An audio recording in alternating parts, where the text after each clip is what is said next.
Olá, boa noite a todos. Daremos início agora à primeira live do GNP, um grupo de estudos e pesquisas da Faculdade Algamete, voltado para neuropsicologia. Hoje traremos como convidada a psicóloga Patrícia Olinda e também neuropsicóloga para falarmos sobre o tema Desafios e oportunidades na carreira do neuropsicólogo. Vamos lá? Enquanto ela chega, o objetivo dessas lives é trazer as temáticas da neuropsicologia de uma forma mais ampla e mais aberta, para que várias pessoas tenham acesso a essas informações. Seja porque tenham interesse na área, seja porque tenham dúvidas sobre a área, inclusive para encaminhar, pessoas para avaliação neuropsicológica. Então, o tema de hoje é mais voltado para a carreira do neuropsicólogo. Vamos ver se Patrícia chega. Então, participem, tirem dúvidas, enviem o convite da live para mais pessoas saberem que essa live está acontecendo agora. E depois, caso não possam assistir agora, assistirão em outro momento mais adequado para elas.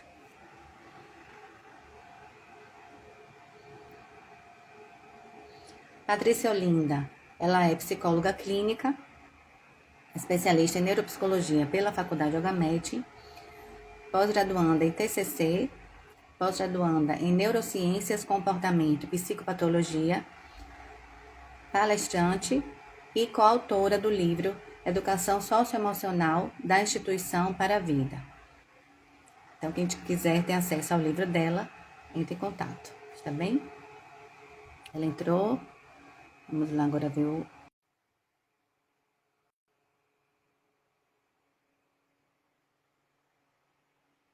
Pronto, Agora agora consegui ver? Aí. agora sim, tudo certo. Aí já estava aqui, meu Deus do céu, o que deve ser? Que sempre eu uso aqui o Instagram, sempre uso aqui o celular. Eu nem sei usar pelo notebook, viu? Então, obrigada por ter aceitado o convite, né? Por estar aqui conosco e por, nesse momento, compartilhar sua experiência, sua vivência na neuropsicologia com relação ao nosso tema, que é desafios e oportunidades na carreira do neuropsicólogo. Então, como eu expliquei antes, nós escolhemos assim, eu dirigi para ela algumas perguntas, né, para nortear a nossa discussão, e aí também tem as perguntas do público. E aí nós vamos aproveitar o tempo, 40, 50 minutos, para a discussão do tema, com o intuito de esclarecer, né, sobre o tema para mais pessoas que tenham interesse, seja porque já estão na área, seja porque têm interesse, ou outras pessoas que querem conhecer a neuropsicologia. Boa noite, Caroline. Boa noite, professora Renda. Sempre eterna professora, não tem jeito. Hoje, colega, né, de profissão, mas ainda assim, eterna professora. Quero agradecer mais uma vez, né, pelo convite a você, ao pós da Algamete também, e está trazendo aqui um pouquinho sobre a minha experiência e os desafios enfrentados por mim, que eu já venho percebendo aí uma grande ascensão na nossa área da neuropsicologia. E seja bem-vindo aí a todos, né? E aí, como eu falei, convidem mais pessoas, divulguem a live, porque quem não puder assistir agora, assiste em outro momento. O importante é que as informações sejam acessadas por mais pessoas. Não é isso? Então, vamos lá. Isso. Dentre as perguntas que nós preparamos, deixa eu buscar aqui.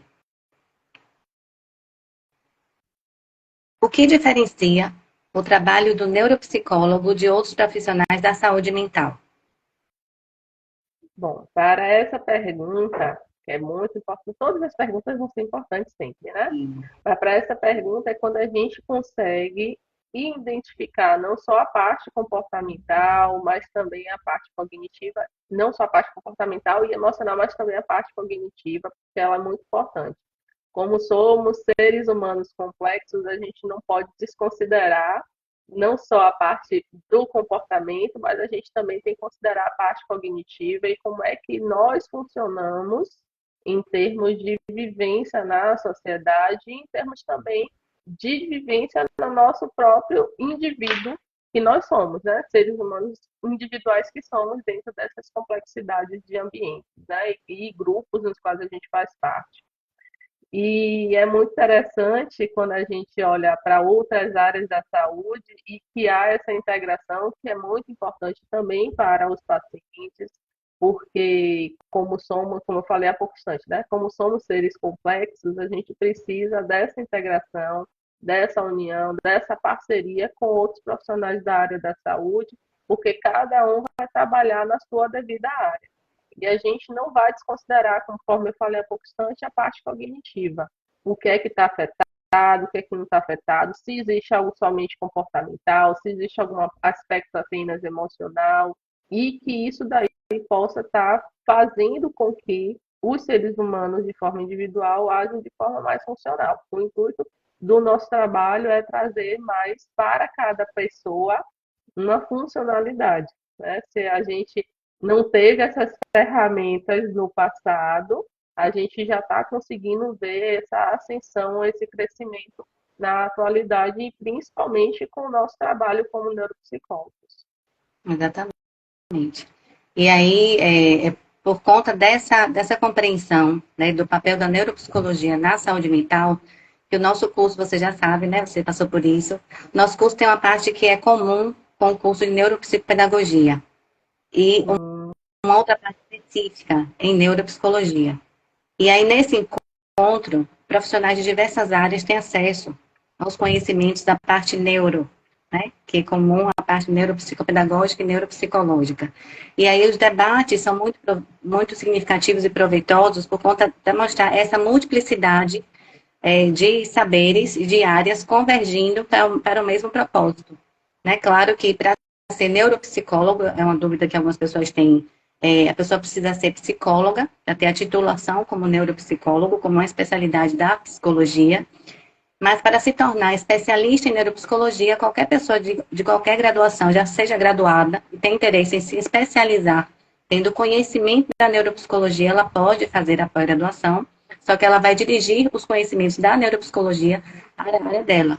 Isso significa que ela não vai fazer avaliação neuropsicológica, por exemplo, porque aí precisa ser psicólogo também, não é? Isso. E o diferencial de nós psicólogos é que nós conseguimos utilizar os testes devidamente favoráveis através do site do SATEC, em que a gente faz todo um trabalho aplicando esses testes juntamente com instrumentos, com escalas que outros profissionais para alguns instrumentos, algumas escalas, eles vão ter acesso com exceção desses testes psicológicos, porque somente a nossa área da psicologia tem a habilitação para isso, para o uso, e está auxiliando melhor esses pacientes, né? Exatamente. E a outra pergunta é: quais são as principais barreiras para o reconhecimento da neuropsicologia em diferentes contextos? Que você Já percebeu, traz né?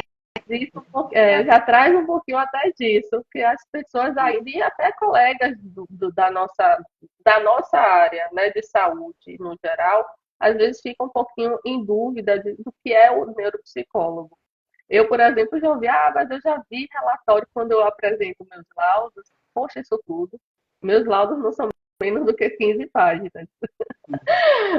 Porque tem profissionais dentro da sua atuação que não têm tanta expertise não, ou não podem, na verdade, né, corrigindo aqui, não podem estar fazendo uso desses testes.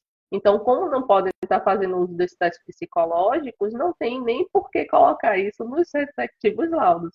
Então, não vai ter essa extensão de quantidade de informação. O que é a questão não é a quantidade de páginas, mas são informações que são pertinentes e importante para cada indivíduo.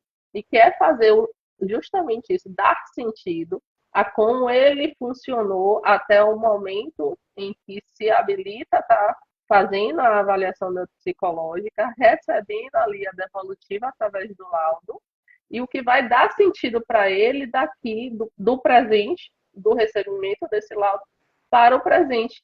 E isso daí é muito importante, eu sempre gosto de estar trazendo isso, né? E tem outras áreas aí da neuropsicologia, né, como você falou, que cada um vai se especializando.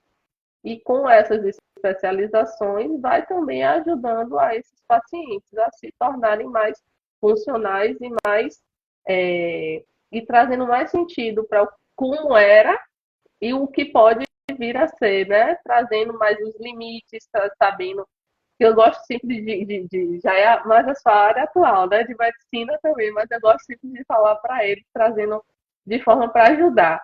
Por exemplo, quando Sim. uma pessoa descobre que tem diabetes, um dos exemplos que eu dou, quando descobre que tem diabetes, nunca vai dizer, né? Eu sou transtorno X, eu tenho transtorno Y, qualquer que seja identificado, né? Sendo identificado, claro, na situação de cada um, mas a gente vai, eu busco estar mostrando isso para eles. Quem tem uma diabetes, ela vai fazer o quê? Reestruturar toda uma nova vida. Vai tendo sentido, significado ao que estava passando e até então do diagnóstico não sabia. E quando passa a saber, tem que fazer toda uma reestruturação. E não é diferente em relação à nossa área.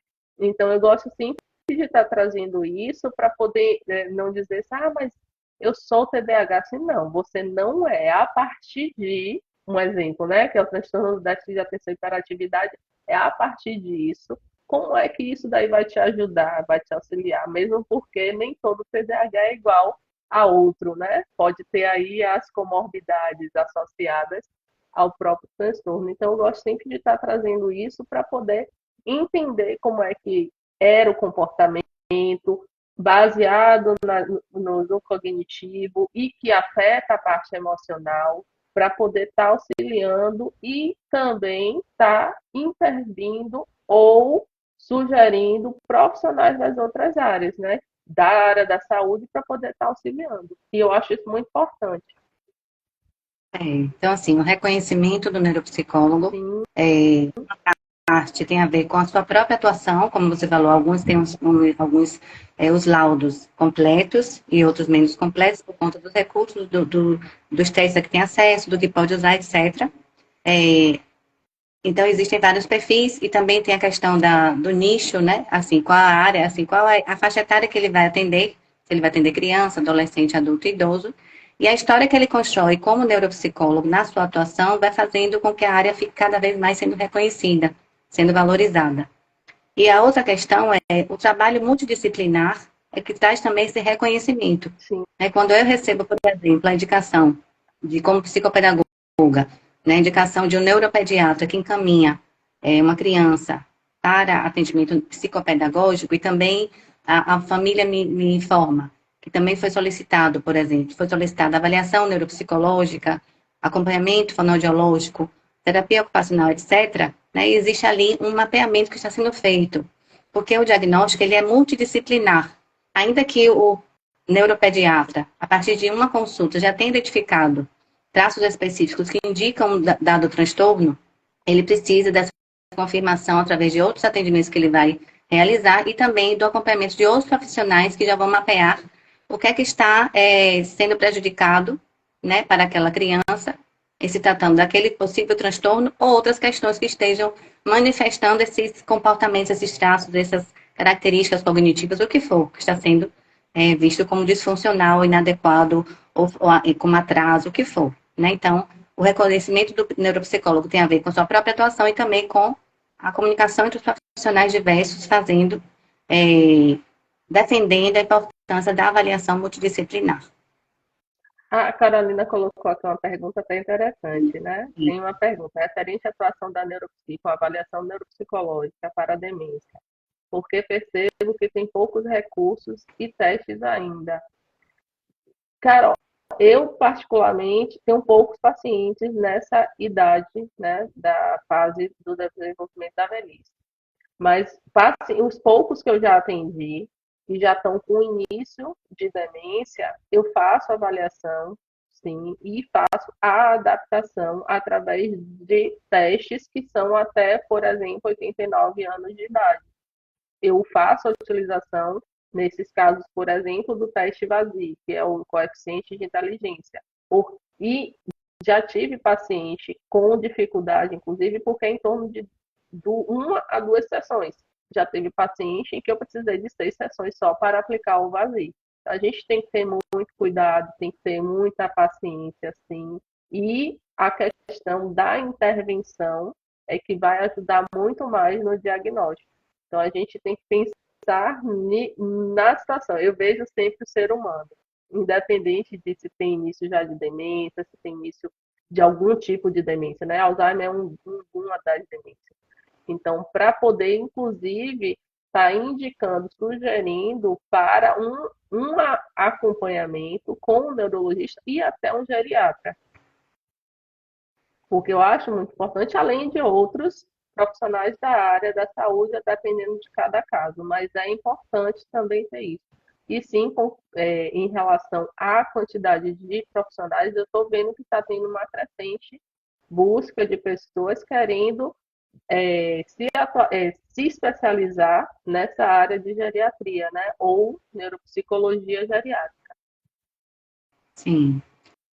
Então, assim, por exemplo, na psicopedagogia é a mesma coisa, né? Quando eu atendo uma pessoa idosa, eu adequo alguns testes, avaliações conforme a idade mental em que ele está, porque tem a ver com até que ponto a demência comprometeu a parte cognitiva dele, em termos de questões de aprendizagem, né? Dificuldade de aprendizagem, seja de coisas novas, seja de coisas que ele já sabia. Então, os testes são adaptados com proximidade com relação à idade e também com relação ao que ele está ali, o quadro atual dele. E também em todas as áreas vai ser feito assim, né? Nesse sentido de adaptação, considerando o quadro, né, daquele paciente. E é importante também a gente saber da história clínica, e isso é feito na anamnese, na entrevista inicial, né? Muitas vezes tem traumas não resolvidos, né? Ou casos que pode ser caso de abuso sexual, pode ser caso de utilização excessiva de substâncias psicoativas que pode estar afetando. Pode ter a questão da genética, que a gente não pode desconsiderar também, não só a parte fisiológica, biológica, mas a gente também tem que considerar se existe aí fator genético, tudo isso a gente tem que estar investigando. E importante também estar trazendo a família, né? Em algum momento ter um encontro com, ou no início, se não for possível, mas em algum momento a gente tem que conversar com alguém da família que tenha um convívio com essa pessoa, para poder buscar mais informações. Porque tudo que a gente vê de reflexo na atualidade tem a ver com a história de cada um. E como cada um tem sua história de vida, aí somente realmente a gente investigando, e é algo que muitas vezes pode ser algo que a pessoa não sabia, inclusive, por mais convívio que seja, por anos, décadas que seja, ou anos que seja, muitas vezes não sabe do que passou na infância, por exemplo. Né? Paciente, imagine, a gente atender a paciente de 80 anos de idade, são 80 anos de história. É muita história. Né? Então a gente tem que considerar tudo isso. E o que aconteceu também no decorrer desses 80 anos, desse exemplo que eu trouxe aqui em relação à idade. Então a gente tem que ter esse cuidado, tem que ter esse olhar. E olhar cada um de forma individual. A gente tem que ter sim um embasamento científico, o embasamento profissional, mas a gente também tem que ter o olhar de forma mais individualizada. Então, assim, nesse contexto aí que Caroline traz, né, sobre a questão da demência, aqui mostra a importância do diálogo entre os profissionais. Ou seja, esse paciente já encaminhado por qual profissional? Foi o neuro.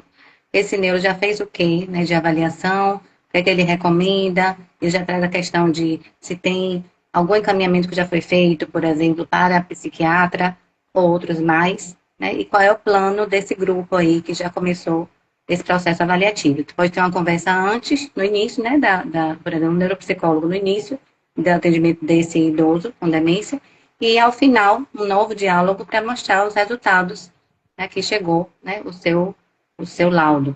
E a Daquele, né? sugestão também da família se engajar, né? Porque sem Exatamente. a família, só os profissionais a gente faz a nossa parte, mas sem a família não tem como avançar, não só no caso dos idosos, mas Sim. também com toda e qualquer idade. Então a gente tem que trazer muito essa questão, orientar a família, ao sugerir também eles buscarem a terapia, porque quem cuida de quem cuida, né? Porque assim Sim, como não é fácil para quem está passando por algum processo, né, especialmente nessa dúvida aí, nessa pergunta da Caroline, o processo demencial é algo que vai trazendo irritabilidade, vai trazendo frustrações, vai trazendo, porque tinha uma vida funcional e de repente essa vida vai deixando aos poucos de ser funcional. E o trabalho de uma avaliação neuropsicológica para ajudar os profissionais das outras áreas da saúde é trazer um pouco mais de funcionalidade na vida de acordo com o que está acontecendo na atualidade. Então, quando a exatamente. gente pensa isso, quando a gente pensa nesse trabalho multidisciplinar, interdisciplinar, é justamente nisso, de estar auxiliando, mas também com o apoio da família, que a gente não pode nunca deixar que essa família se engaje, né? Porque não adianta a gente fazer todo um trabalho e a família não está ajudando. E está, inclusive, até piorando mais a situação dessa pessoa, desse E indivíduo. aproveitando, já diga logo assim, qual a faixa etária que você atende atualmente? Eu hoje, meu paciente mais novo tem 6 aninhos de idade. Tem 6 aninhos de idade. A minha paciente mais idosa que eu já atendi na fase da velhice foi com 86 anos de idade. Pronto, aí todo mundo que assistir já vai saber, né, qual é o seu público. Isso. Vai procurar Então você. eu tô nessa faixa de idade, de 6,89. Agora, eu ainda, né, trazendo aqui para vocês, eu ainda estou precisando me especializar na parte de reabilitação, me engajar mais nessa parte. Mas isso daí é algo que também não desfavorece o que eu já tenho de conhecimento, né? Muito bom. Porque porque é muita coisa para poder, mas a questão não é isso, a questão é mais o trabalho. Hoje eu estou trabalhando de segunda a sábado. Então, é muito trabalho. E não é só no SESC terapêutico, não é só na sala atendendo, né? O trabalho, ele tem a continuidade também fora, né? Que é o buscar conhecimento. Já me adiantando aí na pergunta que a gente tinha até separado, tá? Mas eu vou segurar um pouquinho para você me perguntar e aí eu falo. A próxima pergunta é qual é o papel da tecnologia na prática neuropsicológica atual e futura, pensando inclusive nos neuropsicólogos que atendem à distância, por exemplo. Quais Já são os desafios? eu ainda não atendo na modalidade online, mas já tem muitos colegas que já estão atendendo na modalidade online, porque a gente já tem muitos avanços aí com testes online. Tem uma crescente nisso, e inclusive também a inteligência artificial está vindo para agregar, ou já está agregando, melhor assim dizendo, né? Inclusive Hum, já tem aí óculos de realidade virtual que ajuda e aprimora, inclusive agregando no nosso trabalho enquanto profissional. Não só a nós, como profissionais, mas especialmente ali a pessoa que está buscando. Porque a gente também tem que entender que isso daí gera um pouco também de ansiedade, né? O que é que eu tenho, o que é que eu tenho? E a gente tem que ter um cuidado, né? A gente finaliza, por exemplo, hoje foi o último atendimento da parte prática. Semana que vem já vou ter o meu lado, não pode ser também 100% assim. É bom, seria bom sim. Mas se a gente deixa passar alguma informação que é importante para a situação daquele paciente, pode dar, não é que vai dar problema, mas pode ser que não ajude mais ainda ele no processo, justamente também com os outros profissionais das outras áreas da saúde, né? Então a gente tem que ter esse cuidado, tem que buscar sempre estar tendo atualidade. A gente tem aí artigos científicos que ajudam para além do que a gente tem de informações dos respectivos testes. Então, a realidade virtual está ajudando, já é um lançamento, inclusive, né, fazendo aqui já propaganda que eu sou parceira da Clivo, eles já trouxeram isso, já estão atuando com esse recurso, né, na área de vendas deles.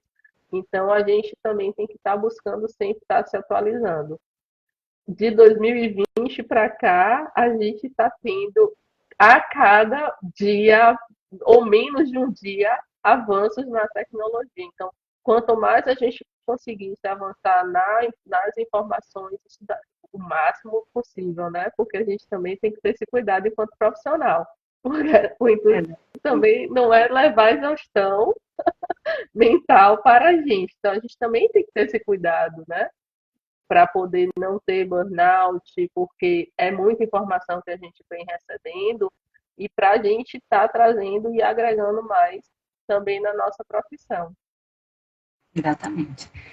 E aí, por exemplo, o neuropsicólogo que quer se especializar em cuidar, né, em avaliar pessoas que tenham deficiências específicas, como deficiência auditiva, a deficiência visual, etc., ele precisa ter acesso ao conhecimento, né, e ao treinamento com relação a essa tecnologia diversa, né, que é utilizada para todos esses públicos, para que ele possa fazer uma avaliação adequada, de qualidade e apropriada, de acordo com a necessidade do seu paciente.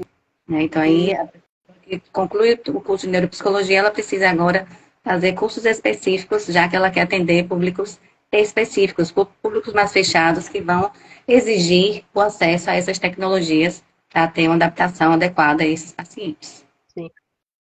Vou dar um exemplo aqui, eu gosto de dar sempre exemplos, né? Meu, mais um exemplo. Se a gente tem o celular antes demorava mais, ou como outras tecnologias, mas o celular antes demorava um pouco mais, do exemplo que eu estou trazendo, mas hoje a gente já está vendo que em menos de um ano já está sendo lançado outro recurso, outro aparelho de celular para poder a gente estar sempre buscando ser atualizado. E não é diferente também na nossa profissão, ou em qualquer outra profissão, na verdade, né?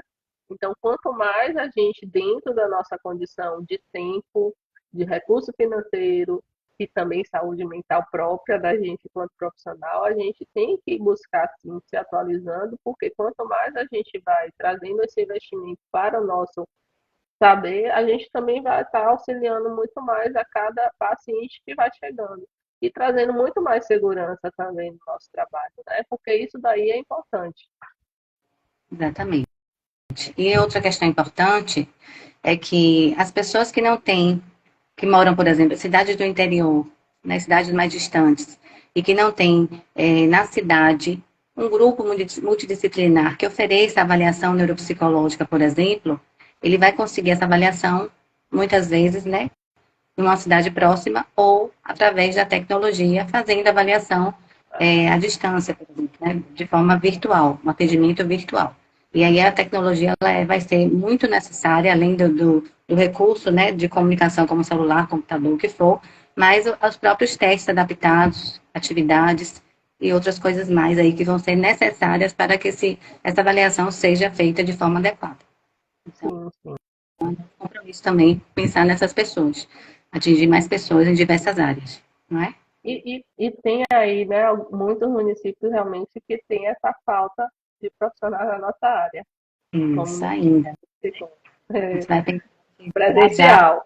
Mas graças a, como você acabou de falar, graças à tecnologia, isso daí pode estar ajudando e sim está levando mais informações também na área da saúde. E que bom que a gente tem a tecnologia, né?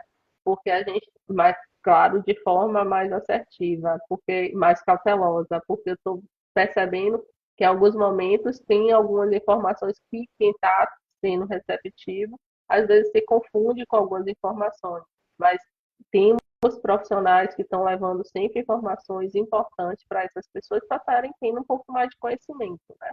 Então, quando a gente fala, só reforçando que está chegando mais gente, quando a gente fala aqui da avaliação neuropsicológica, é buscar entender mais como é que estão as funções cognitivas, como é que está os aspectos emocionais, como é que está o comportamento, através da investigação da memória, da atenção, da linguagem.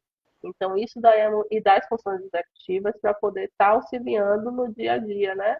Dentro do que a pessoa ela está sendo capaz de estar exercendo nos ambientes. Os ambientes não são espaços físicos, os ambientes são os grupos dos quais fazem parte, que nós fazemos parte, né? Exatamente. E aí, ainda falando dessa parte, né, da tecnologia, do acesso a cada vez mais pessoas, existe uma oportunidade, né, um mercado Sim, aí de oportunidades para pessoas que, por exemplo, são do interior ou têm alguma origem, ou familiares, que conhecem que nesse interior não tem acesso, não existe acesso à avaliação neuropsicológica, e aí, quem sabe, criar nessa cidade um grupo específico para fazer esse trabalho, unindo o presencial com o virtual, né? E quem sabe construir algo lá mesmo, um núcleo, por exemplo, de avaliação neuropsicológica, mapeando ali aquela região, acessando as cidades próximas para que mais pessoas tenham acesso. Então, é uma forma de mercado de trabalho. Muitas vezes pensamos em estar na capital, mas no interior vamos ter essa abertura, né, de espaço ainda a ser construído. E aí, construído vai ser fortalecido como reconhecimento da área da neuropsicologia também. E para pessoas que não conseguem, né, pessoas da zona rural, por exemplo, de alguns interiores que não é tanto na zona rural assim, mas que tem uma dificuldade em acesso à tecnologia por diversos fatores, e às vezes vem aqui para a capital com o auxílio das respectivas prefeituras, às vezes eles querem fazer em um único dia.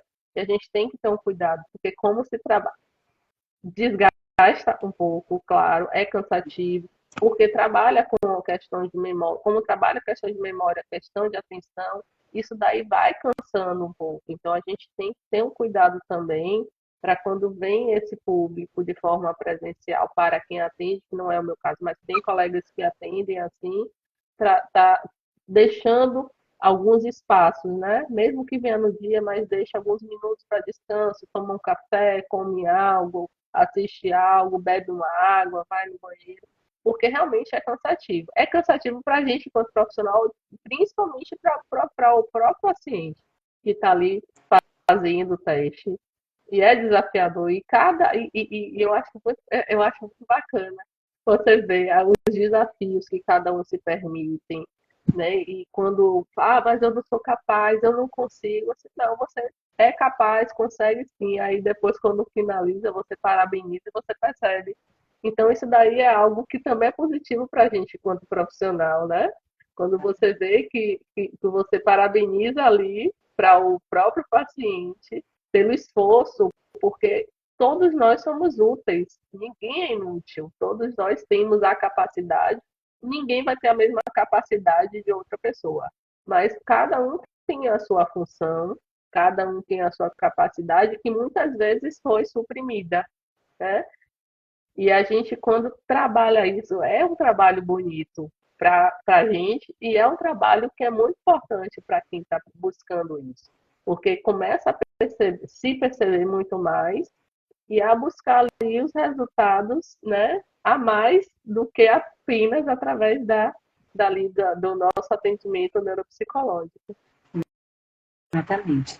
E ainda falando em tecnologia, lembrarmos, né, da questão dos exames de neuroimagem, né, cada vez mais as Ressonância empresas têm investido magnética. nesse tipo de exame, trazendo mais uma tecnologia mais avançada que vai favorecer, né, um estudo mais aprofundado das questões das alterações, né, no cérebro que vão interferir em certos comportamentos, certos aspectos cognitivos, certos resultados, etc., vinculados a alguns transtornos, por exemplo, algumas questões de doenças, como demências diversas, né? Então, essa tecnologia, ela tem sido cada vez mais importante e o neuropsicólogo tem acesso, muitas vezes, a esses exames, né, que são avaliados por neurologistas e depois encaminhados com seus resultados. Então, é uma forma também de nos atualizarmos com relação a essa tecnologia de neuroimagem, para sabermos, por exemplo, compreender aqueles resultados de forma mais aprofundada.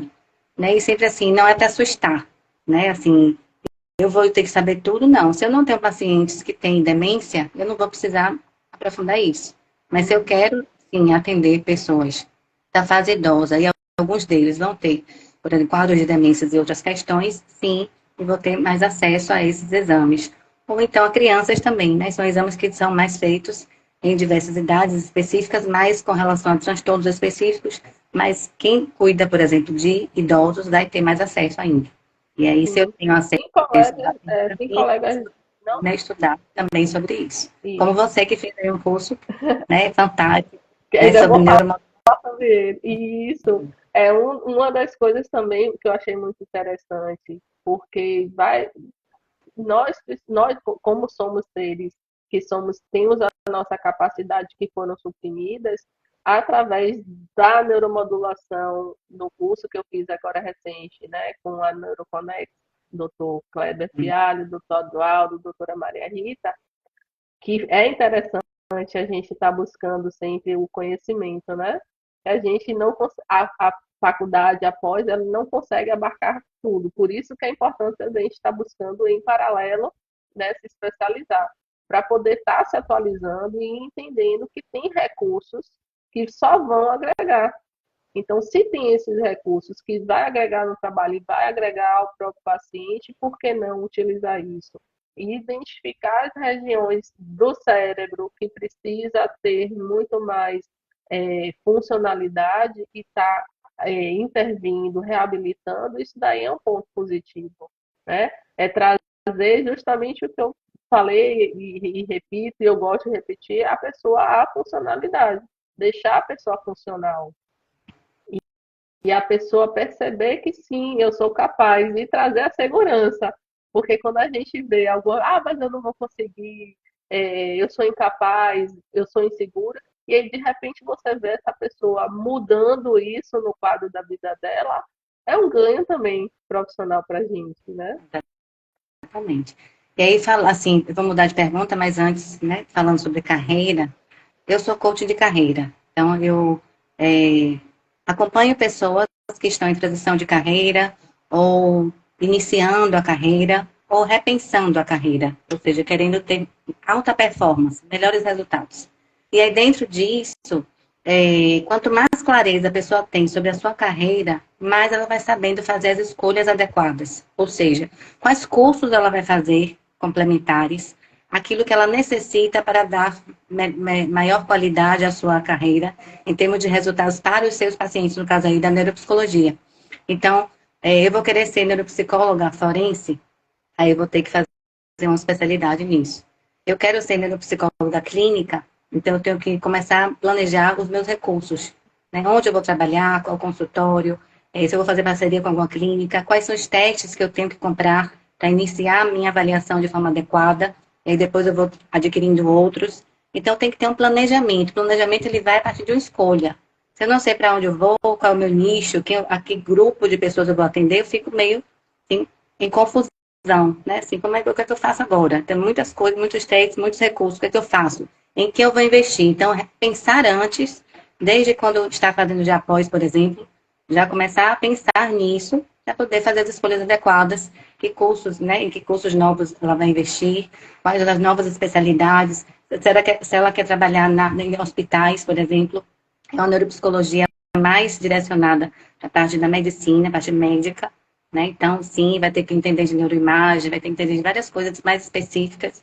Então, as escolhas têm a ver com o planejamento, tem a ver com as escolhas. Então, eu preciso ter autoconhecimento, né? Saber quem sou eu, o que eu quero, para planejar um percurso cada vez mais adequado àquilo que eu quero, para atingir os resultados cada vez mais rapidamente e dar um melhor resultado aos meus pacientes em termos de serviços, né? Aquilo que eu desejo. Então, pensar sempre. Associando isso que você acabou de falar com a pergunta aqui da Caroline, né? Qual a dica que você dá para quem está iniciando na área da neuropsia? Vou trazer a minha experiência. Quando eu comecei, eu busquei primeiro a supervisão, né, no Instituto Lúria. Sou grata ao Caio, sou grata à Camila, porque me abraçaram, né, em relação ao estar iniciando, tiveram um carinho, um cuidado, uma atenção em estar me ajudando na parte prática, porque a teoria eu já tinha, e está ajudando na parte prática, e com isso eu fui trazendo colegas. Mas eu não tenho teste. Não, a gente vai buscar conhecimento. Vamos primeiro estar buscando isso, e através dos pacientes, em cada sessão, a gente já vai antes, né? Como tem curso de inglês, que o curso de inglês, primeiro, alguns custam assim, você primeiro tem o quê? 7 dias para poder aprender e chegar na aula e aplicar. Então, era assim que eu estava fazendo. 7 dias, eu aprendia para poder estar aplicando e estar fazendo a minha supervisão. Faço minha supervisão semanal até hoje. Então, isso daí também é um fator muito importante. E busco sempre os cursos, né? Como é isso que você falou, que eu fiz recente no sábado. Porque isso daí é o que vai estar me trazendo mais segurança. Alguns colegas ainda não tiveram. Teve colegas que se formaram na especialização em psicologia, primeiro que eu, ainda não se sentem seguros. E tá tudo bem. Cada um tem o seu tempo. E tá tudo bem. Mas tem colegas que não, eu vou com Patrícia e vou buscando, porque eu sou assim, eu gosto de estar buscando conhecimento e gosto de estar trazendo todo mundo comigo. Eu não gosto de estar retendo só para mim, não. Eu sou desse tipo, eu gosto de estar, eu quero crescer, mas eu também quero que todo mundo cresça junto. Porque eu acredito muito nisso, tem campo para todo mundo. E tem os subtipos, né, do campo da neuropsicologia que é justamente você trouxe, que é ir para o hospital, ter o conhecimento, ir para as escolas também, se for o caso, se as escolas tiverem interesse, eu nunca vi neuropsicólogo, mas se as escolas fizerem também, porque também está sendo, você como psicopedagoga sabe, está sendo desafio para muitas escolas, né? Muitos desafios. Quando eu converso com coordenadores ou com psicopedagogas das escolas dos meus pacientes menores de idade, por exemplo, eu consigo perceber que está sendo desafiador. E né, como eu falei, somos seres humanos e estamos aprendendo. E a gente aprende primeiro com a prática, e é através da prática que vão tendo aí as informações que vão sendo modificadas através das pesquisas, modificadas em artigos científicos. Olha, Fernando bravo. virou um grande amigo. Ele já tem anos atuando mais na área organizacional e está fazendo neuropsicologia. A gente conheceu através de um grande amigo nosso, dois grandes amigos nossos, e a gente está sempre em contato e eu estou trazendo ele também para essa área. Né? Venha ver, porque eu gosto disso. Eu gosto de estar crescendo, eu gosto de ver pessoas que estão também demonstrando isso. E quem não está demonstrando isso, eu entendo também, porque cada um tem o seu processo, né? Isso. Cada um sabe até onde vai seu limite, cada um sabe o que é que realmente de fato quer e está tudo bem. E aí, quando você fala da supervisão, né, para quem não sabe, o supervisor é um profissional, por exemplo, da neuropsicologia, no caso aqui na área que nós estamos falando, que já tem uma atuação há muitos anos, já tem, por exemplo, conhecimento de vários testes, e ele pode, portanto, orientar alguém, né, que está começando, ou que está começando com um teste novo, ou que está começando, assim, já no primeiro ano, segundo ano de carreira, e quer ali aquela supervisão com uma parceria, uma discussão dos casos, naquilo que foi planejado para o acompanhamento daquele paciente. Então, supervisão é muito importante. E uma vez tendo supervisão e compreendendo como funciona a supervisão, o papel dela, a importância dela para o seu desenvolvimento, futuramente, com larga experiência, já pode se tornar também supervisor, porque passou pelo processo de supervisando e agora já com experiência na atuação, né, nas avaliações, e com a supervisão já pode agora se tornar supervisor. Então, para supervisionar mais pessoas que estão ainda começando, querendo aí crescer na neuropsicologia. Né? Outra pergunta. Assim, quando essa necessidade de aprender, começa a ensinar. Né? Outra pergunta da Carolina é como captar paciente e como divulgar o trabalho. Hoje, os pacientes que vêm a mim ou são já por indicação de outros pacientes dos quais eu já atendi, ou vem da própria clínica, ou vem até de profissionais das outras áreas da saúde que eu tenho recebido, né? Já essas indicações. No início a gente vai começar bem devagarzinho. É que nem o caminhar, né? A gente vai tropeçando, vai levantando, segurando, quando pensa que não, já não está mais segurando em nada, e ele vai caminhando. Então, é a mesma coisa aqui, trazendo. Sempre gosto de trazer essas metáforas, né, Rina? Já percebeu? Porque eu acho que facilita até mais. Também que você divulga no Instagram, teus parceiros, eu, por exemplo, que indico. Então, quando me pedem, tem ali a lista daqueles pacientes de tal faixa etária. Eu já encaminho lá 5 neuropsicólogos, aí você é uma delas. E aí eu digo, se não conseguiu encaixar com nenhum desses, me peça mais indicações. Agora, neuropsicólogo infantil é que eu tenho mais dificuldade. Eu tenho falado isso, né, com os meus alunos. Ou seja, crianças menores, 2 anos, 3 anos, 4 anos, 5 anos. É mais difícil eu indicar, porque eu não tenho público, eu não tenho pessoas especializadas na parte infantil. Eu indico 2 ou 3 pessoas somente, não tem uma lista para mandar. Então, quem quiser... Foi meu supervisor que, foi meu Ativo. supervisor que me trouxe isso, viu? Não, É, vamos começar a mudar aí, vamos ampliar essa faixa etária. Ele foi me incentivando, eu sou grata por ele por isso. É por isso que hoje meu paciente, né, o menorzinho que eu tenho, tem 6 anos de idade. Porque até então era a partir de 18.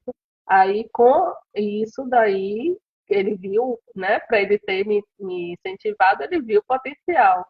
Então, é importante quando a gente percebe isso, inclusive dos supervisores, né? Não só das pessoas próximas, das pessoas amigas, mas quando a gente tem supervisor que percebe o nosso potencial. E isso também é uma motivação externa, né? A gente tem a motivação interna, mas também tem uma motivação externa, é muito importante. Então, isso tá. daí é só, Caio, eu aceitei o desafio e estou conversando aí com criança e ele me parabenizou e também vai me auxiliando aí na supervisão. Muito bom. Aí tem aqui Fernando falando do seu acompanhamento, dizendo que eles vão crescer na área, vão fazer diferença, muito bem. Quem faz a diferença é que vai se demarcando, né? Vai sendo cada vez mais reconhecido e tem, sim, cada vez mais pacientes. E aí, quando eu me pergunto assim, como é que eu começo? Beleza, você vai começar divulgando com aqueles pacientes que já são seus. Então, você atende, como psicóloga, né, por exemplo, vários pacientes. Aí eles vão passar a conhecer o seu trabalho como neuropsicóloga, que você vai divulgar. Então, eles vão trazer. Quando alguém perguntar a eles, já vão indicar você, porque já conhece o trabalho como psicóloga. Então, aquilo que construímos anteriormente a uma carreira que está começando, nos ajuda a subir mais rapidamente.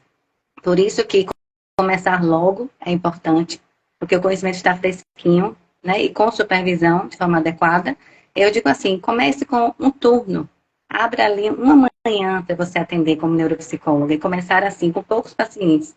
Quando você pegar o jeito, achar que você já está ali pronta para receber mais, inclusive na questão da velocidade, como você falou, para entregar o laudo neuropsicológico, não é assim de uma semana para outra, é preciso mais tempo, né? Às vezes 15 dias, às vezes até um mês, a depender do caso e a depender da demanda que você tem de pacientes e outras coisas mais, porque você vai precisar, por exemplo, um paciente que está sendo acompanhado por 5 profissionais, no final dessa avaliação tem que ter tido, por exemplo, acesso a esses 5 profissionais, né? Uma entrevista com todos ali, um encontro, o que for, uma avaliação ali comum antes de dar o resultado, por exemplo. Isso é importante. Aí não dá para fazer em uma semana, 2 semanas depois.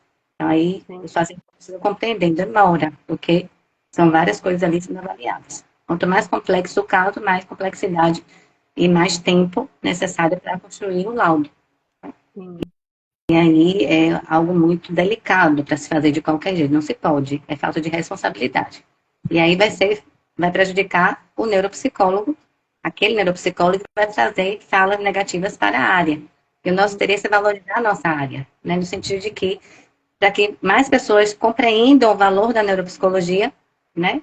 E busquem, inclusive, solicitar as diversas empresas, por exemplo, que facilitem, através de convênios, a que os seus funcionários tenham acesso a essa avaliação, porque eles não têm plano de saúde, por exemplo, ou que o governo e outras entidades de empresas privadas, etc., abram campo para esse mercado, para mais pessoas terem acesso à avaliação neuropsicológica. E aí, esse reconhecimento tem a ver com o nosso trabalho, né, com aquilo que fazemos com qualidade, não é? Com certeza. E quando eu não estou, graças a Deus, estou com fila de espera. Eu sempre estou encaminhando também. Eu, colegas que eu já estou encaminhando, já estão sinalizando também que já está com fila de espera. Então, assim, tem área para todo mundo. Né? A gente pensar em trabalhar em parcerias não só na nossa própria área, mas parcerias também com colegas das outras áreas, da área da saúde. Isso. E aí tem aquela questão que você uma vez me pediu indicações para reabilitação, lembra? Na clínica. Isso, Então, já é isso. outro grupo aí de neuropsicólogos específicos que podem se especializar nisso, abrindo um caminho aí em larga escala. Né? Então, ou seja, o mercado da neuropsicologia é vasto. Quando você fala em neuropsicologia na escola, é um neuropsicólogo que vai atuar na escola, mediando uma abordagem neuropsicológica na forma de ensinar, na forma de avaliar os alunos de todas as faixas etárias, considerando a fase de desenvolvimento que ele está, se ele tem alguma demanda específica, como um transtorno, ou se ele tem uma dificuldade de aprendizagem apenas, ou outras questões, como passando por um momento de luto, e isso vai interferir no cognitivo, né? Ou seja, questões emocionais específicas, separação dos pais, etc. Então, um profissional da neuropsicologia que esteja na escola, ele vai ter esse trabalho de acompanhar, orientar todos os profissionais da escola num trabalho interventivo que vai considerar essas questões todas no contexto escolar, no contexto de aprendizagem sistemática, que é planejado ali, né, com foco naquela série, naquela faixa etária, mas também com foco nas especificidades.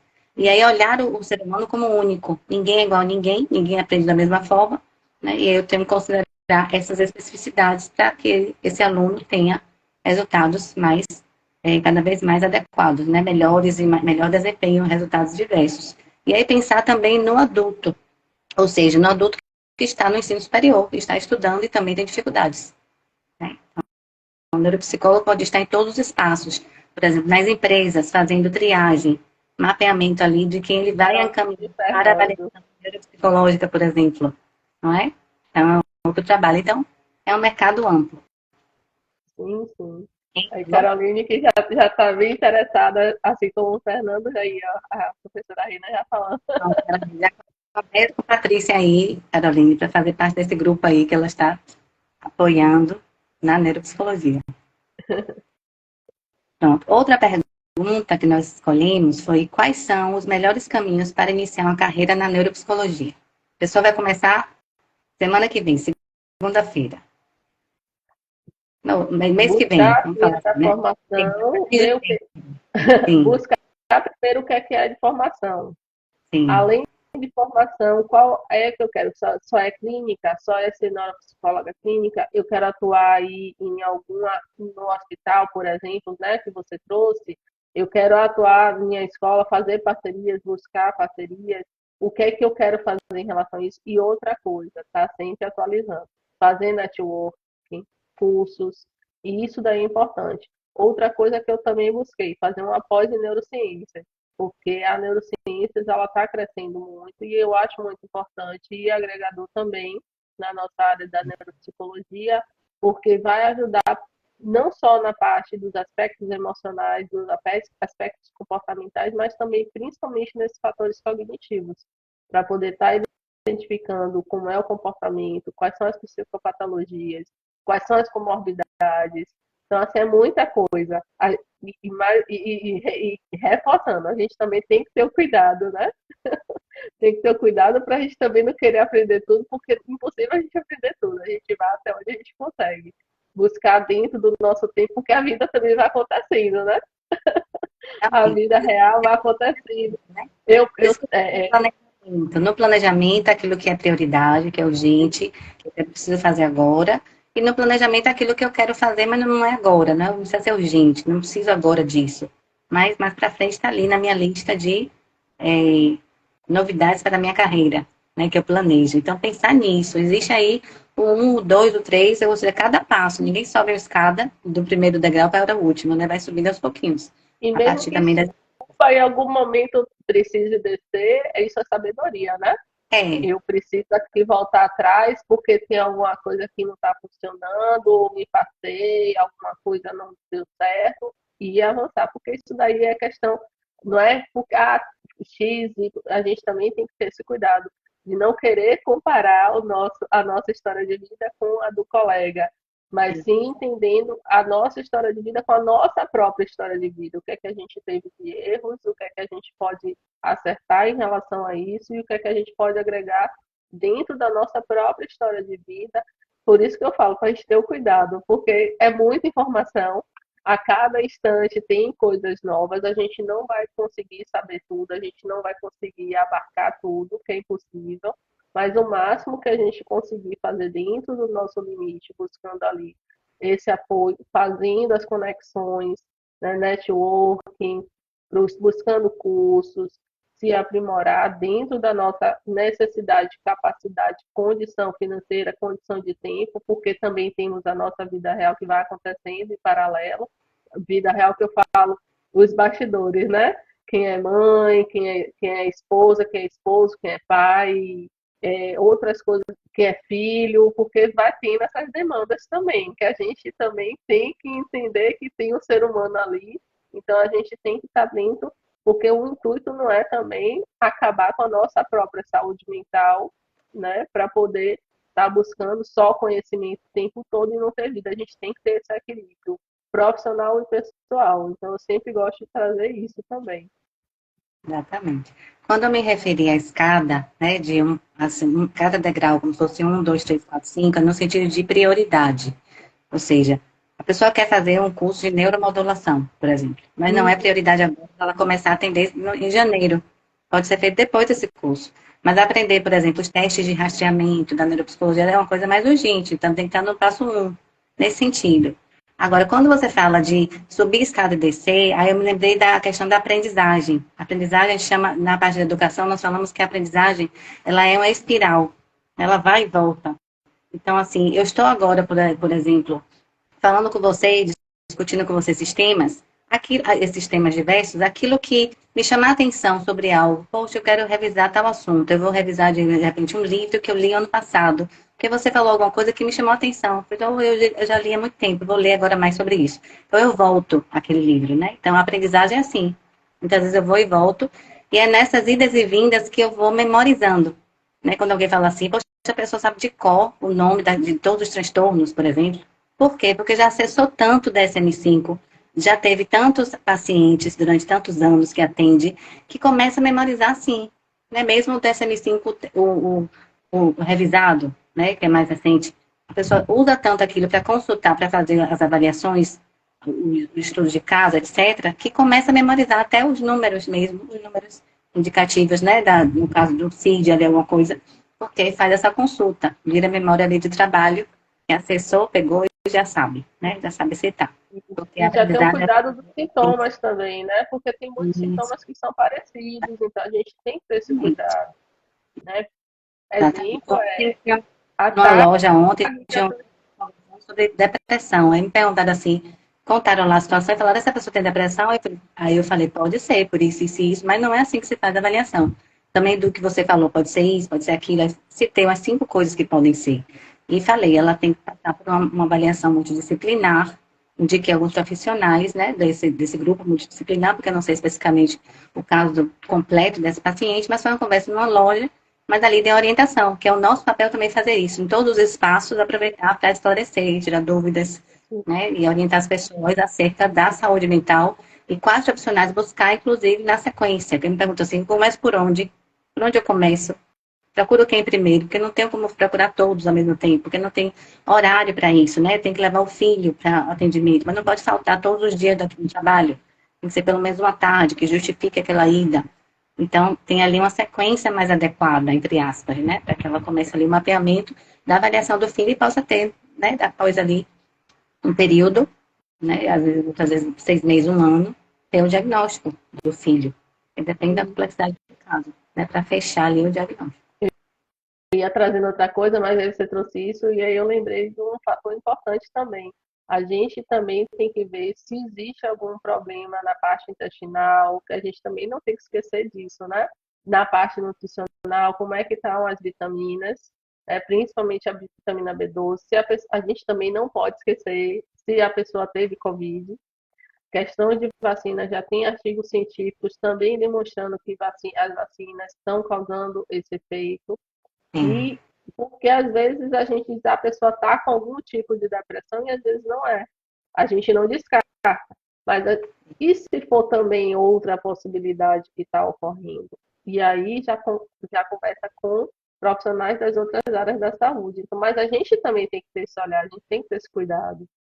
Porque se a gente só pensa que é psicológico o tempo todo, a gente descarta o ser humano como completo. E não é esse o intuito. A gente tem que ver a complexidade do ser humano que está ali na nossa frente. E para isso, realmente, a gente precisa dos profissionais das outras áreas da saúde. Porque se a gente deixa isso passar e coloca como sendo depressão, às vezes toma um determinado medicamento que não vai funcionar. Quando vai para o psiquiatra, por exemplo. Se for Sim. necessário o medicamento. Então, a gente tem que ter esse cuidado. Como é que está a alimentação, como é que está a questão de atividade física, Se for uma pessoa que tem aí uma ansiedade, por exemplo, faz ou qualquer outra, né? Pode vir a fazer meditação, yoga, independente de ter ou não. Então, tudo isso a gente não pode desconsiderar. Exatamente. Olha, eu não sei, né, se o Instagram vai fechar a live, já passou de 1 hora. Então, eu vou fazer uma despedida e vou trazer a pergunta delas aí, né, para você falar rapidinho e se despedir também. Tá. É porque eu tenho medo de fechar, de perder a live, esse final aí quer ficar quebrado. Então, assim, nessa live até agora, nós falamos sobre os desafios e oportunidades na carreira do neuropsicólogo e vimos que existem diversas oportunidades, né, o mercado é amplo, principalmente se você vai se especializar, né, em um nicho específico, em uma área específica. Então, é uma amplidão de oportunidades aí que você pode ter como neuropsicóloga. Os desafios existem, como em toda profissão, né? E por isso estamos sempre com supervisores para estarem nos acompanhando nesse início da carreira e depois, com experiência, podemos nos tornar também supervisores, auxiliando outras pessoas que vão iniciar na carreira do neuropsicólogo. Eu gostaria de agradecer a professora palestrante, psicóloga e neuropsicóloga Patrícia Olinda, né, por ter aceitado o convite. Ela tem também, gente, ela foi coautora do livro Educação Socioemocional da Instituição para a Vida, né, quem quiser ter acesso, principalmente quem atua com crianças e adolescentes, né, seja como pais, professores, etc., e psicólogos também, tá bom? E agora eu E quero psicopedagogo também, que é importante isso, tem paz também. Eu só quero mais uma vez, né, estar agradecendo o convite, Rina, a você, a Olga Beth, né, por ter me convidado a estar participando aqui. E para vocês que estão participando aqui ao vivo e para quem for assistir aqui o gravado, pensar que sim, é um futuro promissor, já está, na verdade, no presente, mas eu acho que tem uma ascensão muito grande, tem uma importância muito grande para a nossa profissão. E é só pensar não só no agregar da profissão, mas também no que a gente vai estar agregando para os próprios pacientes, trazendo eles à funcionalidade e demonstrando que eles sim, eles são capazes dentro das habilidades de cada um, principalmente trazendo à tona o que foi suprimido e o que eles podem vir a ajudar na vida deles do presente para o futuro, que é esse o intuito do nosso trabalho, com colegas das outras áreas da saúde também. Isso, muito bom. Então, essa foi a primeira live do GNP, né, o Grupo de Estudos em Neuropsicologia da Faculdade Olgamed, trazendo uma convidada, né, conhecida e acompanhada, né, e assim, eu sabia que essa live é muito legal, assim, muito assim, interessante, muito, uma comunicação bem fluida e leve, porque eu já conhecia você, então, mais uma vez agradeço a você, certo? E você vai ser convidada em outros momentos, também para trazer outras temáticas, né, específicas que os alunos vão questionando e que as pessoas vêm me perguntando sobre, assim, querendo entender melhor sobre a neuropsicologia. Também muito obrigada. Obrigada, Rina, mais uma vez. E até já. Tchau.